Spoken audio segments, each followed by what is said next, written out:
আমি মূলত সবসময় কথা বলেছি যে একটা রাষ্ট্রের অভ্যন্তরীণ যখন ভীষণভাবে সমস্যার সম্মুখীন হয় তখন আসলে নৈতিক জায়গা থেকে কথা বলা এবং নৈতিক জায়গা থেকে আসলে এর উত্তরণের কারণগুলো খোঁজা।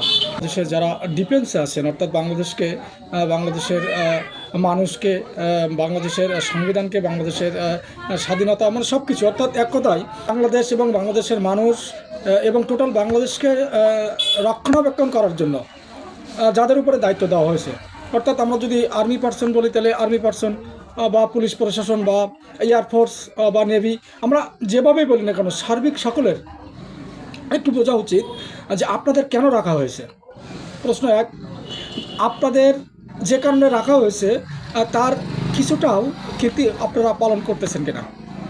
প্রশ্নটি আমি বিস্তারিত আপনাদের বলছি ভিডিওতে।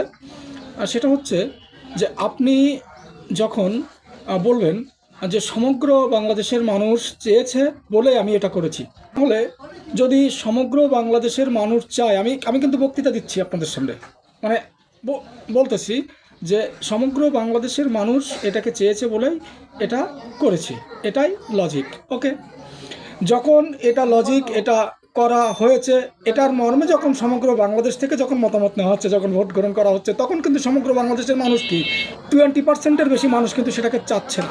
তার মানে কি আমি যে বক্তৃতা দিয়েছি সেটা কিন্তু ভুল, এবং আমার বক্তৃতায় এমন কোনো অসংলগ্ন, এমন কোনো অশ্লীল, এমন কোনো মানে একেবারে নিজের গায়ের জোর, এটা তো আসলে এস্টাবলিশ করা যাবে না। 18 মাসে যেটা করেছে সেটা এখনও চালিয়ে যাচ্ছে। তারা বারবার করে চাচ্ছে যে বাংলাদেশের মানুষ আমাদের উপরে ক্ষিপ্ত হোক, আবার মারামারি হোক, এখানে আমরা মরি, সাথে করে 10 জনকে নিয়ে মরি। তাহলে পুলিশ প্রশাসনের কাজ কি? আমার কাছে কথা হচ্ছে যে এই যে জায়গাগুলো তৈরি হয়েছে, সম্পূর্ণ জায়গাগুলোই আসলে প্রশাসনের কারণেই হয়েছে।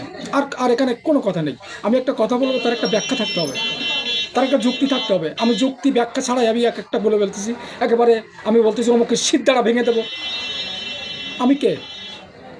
অমুক একজনের সিদ্ধাটা ভেঙে দেওয়ার আমি কে? পুলিশ কেন আছে? প্রশাসন কেন আছে? আইন কেন আছে? আমি এস্টাবলিশ করার চেষ্টা করতেছি যে আইনই সব কিছু। আবার আমি আমার গায়ের জোরে ইয়ে করতেছি। এই যে বক্তৃতাগুলো দেখছে সার্জিস আলম, এই যে বক্তৃতাগুলো দেখছে সেই কী যেন নাম, হাসনাত, এখনও পর্যন্ত তারা তাদের ঘাট তারা দেখাচ্ছে। বাংলাদেশে কি আর মানুষ নাই? এগুলো কি? এগুলো আমরা বুঝলাম না একটা জিনিস। হ্যাঁ, মানে গার্ড কিন্তু তারা অনেকের আছে এরকম, বুঝছেন?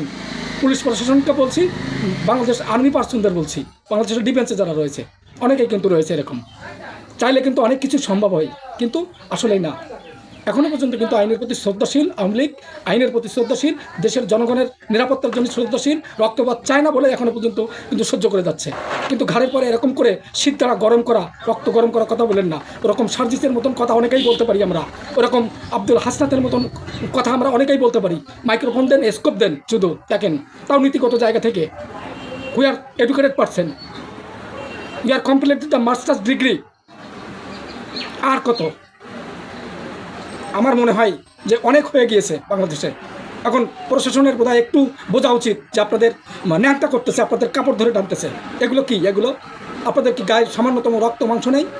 আপনাদের তো বোঝা উচিত ছিল যে গায়ে সামান্যতম যদি রক্ত মাংস থাকে, আপনাদের যখন প্যান্ট ধরে টানতেছে, যখন ধরে টানতেছে, আপনাদের ব্যাজ ধরে টানতেছে, আপনাদের জামার কলার ধরে টানতেছে, আপনাদের লজ্জা করে না গায়ে রাখতে? ওইগুলো গায়ে রেখে আপনারা চলেন কীভাবে? আপনাদের ব্যক্তিত্ব, অস্তিত্ব সব কিছু নষ্ট করে ফেলাচ্ছেন আপনাদের নিজেদের জন্য। কি চাচ্ছেন আপনারা? কেন আপনাদেরকে নিয়োগ দেওয়া হয়েছে? কেন জনগণের টাকা, কেন আমার টাকা দিয়ে আপনাকে রাখা হয়েছে যে আমার কোনো নিরাপত্তা নেই? এগুলো ভাবতে হবে। ভাবার সময় কিন্তু এসছে, অনেক সহ্য করা হয়েছে। অতএব আমার কাছে মনে হয় যে এরকম কথা অনেকেই বলতে পারে, অনেক রকমভাবে যুক্তি তর্ক দিয়ে বলতে পারে, কিন্তু যুক্তি এস্টাবলিশ করতে হবে। আমি বলবো এক কথা আর হবে আরেক কথা। আমি